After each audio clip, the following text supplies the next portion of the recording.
Suicide होते हैं उनको लेके जो एक कंसर्न है, that is the seed of the music, मुझे बताया गया है। और जो गाना है which is very apt to the story, और गाने का पूरा जो लिरिक्स है और कॉम्पोजिशन है इज़ वेरी गुड। उसमें पूरी तरह से वो इमोशन निकल के आता है, जिसमें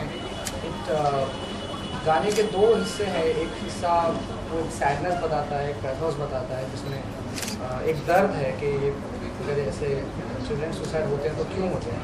दूसरा हिस्सा एक मोटिवेशन है, एक मोटिवेशन है उन बच्चों के लिए कि वो ऐसा ना करें, क्योंकि ज़िंदगी बहुत कीमती चीज़ है, it's the most important thing. And that is the message in the song, and it's a very good song, and I'm really looking forward to the release of the song, and I hope people like the song, and more than people liking the song, I think the message should be conveyed.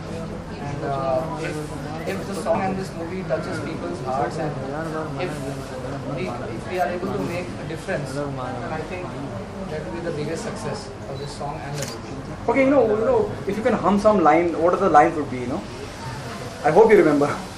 मैंने बस जो भी जितना भी आपको याद है।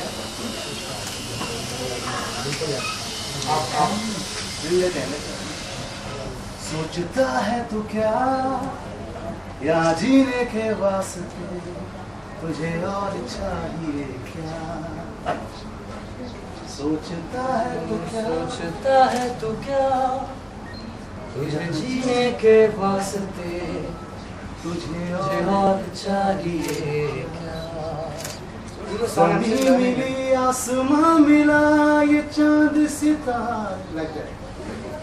Okay, fine. बाहर आ जाएगा तो Okay, to the makers of the film, how you got this plot, sir, this is for you. Sir, this is for you. Think again. You are coming with a very sensitive issue which is happening in India since last so many years. How do you thought this whole idea, and how you plan to make a movie out of it? Actually आए दिन ये newspapers में और television में हम देखते हैं कि हर स्कूल्स में छोटे छोटे बच्चे सुसाइड कर रहे हैं, क्योंकि बड़े लोगों की तो बहुत सारी वजह होती है सुसाइड करने की, आत्महत्या करने की, लेकिन ये छोटे बच्चे क्यों सुसाइड करते हैं। जैसे कि हमारे हिंदुस्तान में अराउंड 4,000 से भी ज़्यादा बच्चे हर साल आत्महत्या करते हैं। इसके ऊपर वर्ल्ड लेवल से भी काम किया जा रहा है, उसके ऊपर हमारे गवर्नमेंट लेवल से भी NGO भी काम कर रहे हैं, लेकिन इन बच्चों का आंकड़ा कम नहीं हो पड़ रहा, हर साल बढ़ता ही जा रहा है। तो हमने ये प्लान किया कि क्यों एक एंटरटेनमेंट का ऐसा माध्यम है जहाँ पर हम लोग समाज के उस मुद्दे तक पहुँच सकते हैं, समाज के उन लोगों तक पहुँच सकते हैं जिनको ये बताया जा सके कि आप आपके बच्चों की केयर करो, कि ऐसा नहीं है कि अगर आप बच्चों की सिर्फ कपड़ों की या पैसे की या उसके ट्यूशन की फीस की रिक्वायरमेंट पूरी करते हो तो सब कुछ आपने दे दिया उनको, क्योंकि बच्चे चाहते हैं कि उनके जो माता पिता है वो माता पिता ना हो, उनके दोस्त हो जो उनको समझे, उनके प्रॉब्लम्स को जाने। ओके, एक और बात जानना चाहूँगा आपसे, पहला बच्चा 10वीं में पास नहीं हो पाया और उसने आत्महत्या कर ली, और इस तरह के इवन रिसेंटली मुंबई में कई हादसे सुनने को मिले, ऑल ओवर इंडिया मिलते हैं। क्या उस तरह के मुद्दों को भी छुएगी फिल्म? हाँ, एक्चुअली हम लोग ने जो लास्ट 2 साल से रिसर्च किया हुआ है, ऑल ओवर वर्ल्ड में देखा जाए तो सिर्फ 6 ही रीजंस है जिनके वजह से बच्चे सुसाइड करते हैं और डिप्रेशन में जाते हैं। इसके लिए हम लोग ने प्लान किया कि ये जो 6 मुद्दे हैं और जो बच्चों के सुसाइड करने के पहले जो बच्चों के अंदर बदलाव आता है, जो सिम्टम्स आता है, तो हम इस मूवी के माध्यम से और मीडिया के कवरेज से ये लोगों तक ये बात पहुँचाएंगे कि अगर आपके बच्चों के अंदर ये सिम्टम्स दिखाई देते हैं तो आप इमीडिएट उसके ऊपर एक्शन लीजिए, क्योंकि आफ्टर ऑल आपकी जो जिंदगी, आपकी लाइफ है, आप जो कुछ भी करना चाहते हो आपके बच्चों के लिए, लेकिन बच्चे आपकी जिंदगी से हिडन है। इसके लिए ये कहानी का बेस है कि ये 6 रीजंस हम लोगों तक पहुँचाए, ये 6 रीजंस आप दोहराए नहीं आपके फैमिली में। दूसरी बात यह है कि इसके सिम्टम्स अगर आपके बच्चों को अंदर दिखाई देते हैं तो माँ बाप इसको अवेयर हो जाए। और सबसे इम्पोर्टेंट बात यह है कि हमेशा ही बहुत सारी मूवीज़ मुद्दों को ले आती है, हम इस मूवी के अंदर सॉल्यूशंस दे रहे हैं। 14 टिप्स दिए हम लोगों ने, और इरफान की आवाज़ के थ्रू हम वो 14 टिप्स लोगों तक पहुँचाएंगे, जिसके ज़रिए काफ़ी हद तक हम इंडिया में नहीं इंटरनेशनल लेवल में होने वाली आत्महत्या को रोक पाएंगे। ओके, स्टार की अगर बात, स्टार कास्ट की मैं बात करूँ फिल्म की, किस बिना पे आपने जीरो डाउन किया है, किस बिना पे किरदार चुने हैं और कास्ट किया फिल्म? एक्चुअली है कि ये जो कहानी का जो सब्जेक्ट था एक अपने आप में हीरो था। दूसरी बात ये थी कि इस सेंसिटिव मुद्दे को करने के लिए मुझे ऐसे 5 चेहरे चाहिए थे, नए चेहरे चाहिए थे जो इस मुद्दे को लीड करे। इसके लिए और बहुत सारे पब्लिक प्लेसेस में शूटिंग करनी थी। अगर मार्केट से हम स्टार कास्ट उठाते तो शायद हम वो शूट करने में बहुत सारी कॉम्प्लिकेशंस आते हमको। इसके लिए काफ़ी ऑडिशंस करने के बाद में 4 स्टेट में हम लोग ने ऑडिशंस किए और चारों स्टेट में ऑडिशंस करने के बाद में मैंने 5 चेहरे चुने हैं जो मेरे साथ में हैं। Okay, sir, आपसे जानना चाहूँगा, you are there in the industry since last so many years. You have worked with every top actor. What was your first reaction the moment the maker of the film approached you? और क्या किरदार रहेगा? It's a very well written script. It's difficult. और ये जो character है भाऊ का कैरेक्टर है। थोड़ा सर और हमेशा जो होता है कि एक एनजीओ चलाने वाले एक कंपनी बोलना चाहिए एक्चुअली, क्योंकि अभी पूरा दारू ऑर्गेनाइज हो गया सब कुछ। ऑर्गेनाइज हो गया पूरा, जैसे ऑर्गेनाइज क्राइम होता है वैसे मुझे लगता है कि एनजीओ वाले भी कुछ ऑर्गेनाइज, सारे एनजीओ खराब नहीं है, पर मुझे लगता है कि ये जो कैरेक्टर है वो कैसे मिसयूज़ किया जाता है, उसका एक पावर है, पावरफुल आदमी है और कैसे मिसयूज़ करता है उसके पावर का।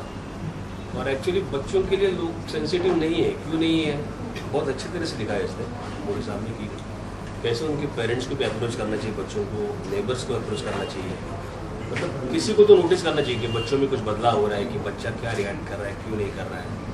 और मुझे लगता है कि भगवान की देन है, एक वल्नरेबल होता है एज जो होता है वो जो काफ़ी करेक्ट एज पकड़ा है उन्होंने, और वो जो उसकी सोच है बहुत अच्छी लगी मुझे। अभी वो पर्दे पे दिखनी चाहिए, मैं ये दुआ करता हूँ भगवान से कि अच्छी तरह से फिल्म बनाइए, और क्योंकि सेंसिटिव इशू जो है सब्जेक्ट है, क्योंकि फिल्म मीडिया है हमेशा एक बहुत प्रभावी माध्यम रहा है। अगर फिल्म पहुँचती लोगों तक तो हमेशा उनको they can relate to that कि अरे हाँ ये सब्जेक्ट अच्छा है, हम लोग इससे प्रॉब्लम कभी बोल रहे हैं सोल्यूशन मिलने वाली इससे, लेट्स होप सोल्यूशन मिले। और ये जो हो रहा है कांड, मतलब कांड कहना चाहिए कि बच्चे अगर सुसाइड करें तो उनको रोकना चाहिए, किसी को बोलना चाहिए मत ये अच्छा नहीं है तुम्हारे ज़िंदगी जीने के लिए। सबको सक्सेस मिलती है, कभी कभी आप सक्सेसफुल नहीं होते हो, स्ट्रगल करनी पड़ती है ज़िंदगी में, बस एंजॉय करो लाइफ और जो है उसको फेस करते करते आगे बढ़ो। ओके सर, आप जिस भी फिल्म का हिस्सा रहे हैं, बात करूँ खास करके, आपने क्या डिटेल स्टडी की अपने किरदार को? कुछ अलग मैनरिज्म होगा उसका, बात करने का, चलने का, the way he style, the way he walk, because as you discuss about the NGO thing which happened last year, it was all over in Mumbai, they were talking NGO misusing children over there. तो आपने कुछ खास script पे काम किया है? नहीं, अभी स्क्रिप्ट कल ही मिली है। अच्छा, अभी इनके दिमाग में क्या है, मेरा भी कुछ वर्कआउट तो थोड़ा चलेगा वो प्रोसेस अभी, क्योंकि अभी टाइम है शूट के लिए, थोड़ा टाइम मिलेगा, but will be something very interesting.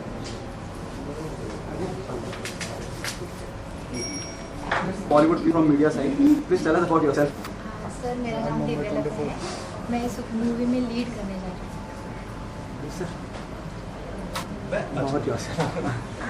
मेरा नाम आशीष है और फिर मेरे किरदार का नाम कबीर है और मैं एक कैरेक्टर प्ले कर रहा हूँ, एज ए लीडिंग कर रहा हूँ। किरदार क्या थोड़ा सा बताएंगे? हाँ, कबीर एक राइटर होता है जो अपने जितने भी समाज में समस्याएं चल रही हैं उसको लिख कर वो बयां करता है, लेकिन वो लीड नहीं कर पा रहा है, वो प्रॉब्लम सॉल्व नहीं कर पाया। तो दिव्या लता जी जो इनका कैरेक्टर का नाम है, ये हमें लीड करती है कि प्रॉब्लम सॉल्व हो, एक हमें मुद्दा देती है कि हम ये मुद्दा इसको आगे बढ़ाएं और बच्चों को बचाएं। तो हम सारे मिलकर जितने भी कैरेक्टर हैं, जितने भी हम सब दोस्त हैं, सब एक प्लान करते हैं, कैंपेनिंग करते हैं, किस तरह से हम पॉलिटिशियन से लड़ते हैं और आगे अपने आप को बढ़ाते हैं। Thank you. Once you are ready with your film and when you are about to release, there's a monopoly happening here in Bollywood, whether it is multiplex or single theaters. They allow only for the big films. What's your planning for that, actually ये movie का subject ही इतना अच्छा है कि ये सुनने के बाद कोई प्लानिंग करना ही नहीं, जैसे मूवी को रॉक करना है बस। कोई खास, क्योंकि अमूमन ऐसा होता है। हाँ, ये मूवी आप देखने के बाद आपको खुद पता चल जाएगा। और मैंने क्या करा, दुनिया देख रही है, सुन रही है, इरफान सिंगर, और इस फिल्म के पीछे की कहानी ये है कि थिंक अगेन जो फिल्म है, विक्रांत सर दूसरा डायरेक्टर है, उनको मैं ऐसे ही वहीं कहीं होटल में मिला और अपनी कॉम्पोजिशन सुना दी कि सोचता है तो क्या यहाँ जीने के वास्ते, मैंने ऐसे कंपोज कर रखा था।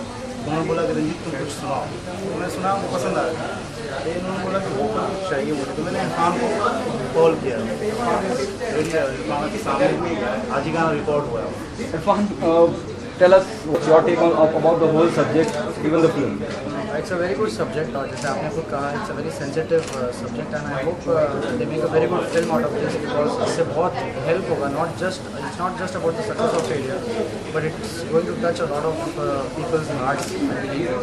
And क्योंकि जो गाना मैंने गाया, it's a very important song, क्योंकि उस एक गाने में पूरी फिल्म की gist है, 3 अंतरे हैं उस गाने में, बहुत लंबा गाना है और बहुत अच्छे से कंपोज किया रंजीत भाई ने और आई थिंक आपने लिखा भी खुद है। यस लेकिन उसको डेवलप किया आलिम साहिब ने एज अ राइटर, तो बहुत अच्छे से पूरी फिल्म का जो एक जिस्ट है वो गाने में अच्छी तरह से कन्वे होता है।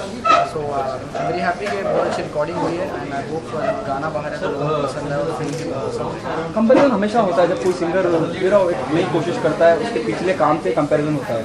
इरफान, आप क्या मानते हैं, इस गाने से भी कंपैरिजन होगा आपका? और plus please let me know, क्या ये बैकग्राउंड में चलेगा और it be a lip sync song? This is background song, stage performance song, stage पे परफॉर्म किया जाएगा ये, और पिक्चराइजेशन ऐसा है कि स्टेज पे परफॉर्म होगा और इसके सिम्टम्स दिखाए जाएंगे कि बच्चे आत्महत्या कर देते हैं, मर जाते हैं, तो वो ऐसा ना करें। पैशनेट अबाउट वो जो भी है, पैसन दे रहा है कि आप मरो मत, आप आत्महत्या मत करो, गाने में ऐसा फील है। आप जब गाना सुनेंगे तो पता चलेगा।